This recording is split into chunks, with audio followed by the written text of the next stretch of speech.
Hello நண்பர்களே, உற்ற நண்பர்களே, வணக்கம். இன்றைய தகவல்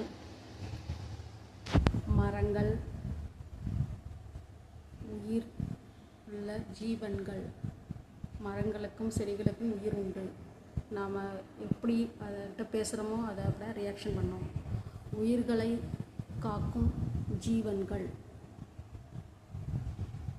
அப்படின்னா நம்ம உயிர் காக்கும் ஜீவங்கள். அது ஆளுக்கு ஒரு, அதாவது வீட்டுக்கு ஒரு செடி, சின்ன செடியாவது வளர்க்கும். அது நம்மளுக்கு முடிஞ்ச பூச்செடியோ இல்லை மூலிகை செடியோ இல்லை நம்மளால் முடிஞ்ச தானியங்கள், நம்மளால் முடிஞ்ச மரச்செடியோ மரங்களோ நடுவோம். வீட்டுக்கு ஒரு மரம் வளர்ப்போம், மழை பெறுவோம்.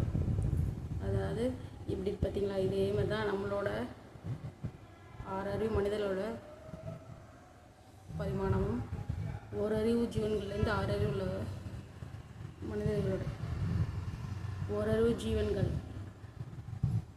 அதாவது மரச்செடி கொடியிலேருந்து, பூச்சிகள்லேருந்து, விலங்குகள்லேருந்து, அதுக்கப்புறம் மனிதர்கள்லேருந்து எப்படி பரிமாணம் அடையுது. அதுக்கும் உயிர் உண்டு. எல்லாத்துக்கும் உயிர் இருக்க மாதிரி செடி கொடிகளுக்கும் உயிர் உண்டு. அதை நம்ம போய் ஒரு ஆத்மாத்மான ஒரு குழந்தைகளை எப்படி நம்ம அன்பு செலுத்துகிறோமோ குழந்தைகள் மீது, அதேமாரி இந்த ஓரறிவு ஜீவன்கள், ஒரு செடி கொடிகள் மீதும் நம்ம அன்பு செலுத்தி அதுகிட்ட பேசினோம்னா அது நிறைய, ஒரு பூச்செடியாக இருந்தால் நிறைய பூக்கும், ஒரு பழச்செடியாக இருந்தால் நிறைய காய்க்கும். அதே மாதிரி ஒரு குணம் கொண்டது. அதனால தான் ஒரு உயிர் உள்ள மரங்கள், உயிர் உள்ள ஜீவன்கள், உயிர்களை காக்கும் ஜீவன்கள் அப்படின்னு சொன்னேன். அதனால் நம்மளால் முடிந்த அளவு வீட்டுக்கு ஒரு மரம் வளர்ப்போம். இதில் இருந்து மேகத்தை பெறுவோம். ஃபஸ்ட்டு மரம் நட்டோம்னா நேரடியாக மழை வராது. முதல்ல ஒரு செடி வளர்ந்து அது பெரிய ஒரு ஒரு ஒரு நம்ம தங்கியிருக்கிற வீடு மாதிரி ஒரு நெல் தரக்கூடிய மரமாக வளர்ந்த பிறகு அதுலேருந்து காற்று வரும்.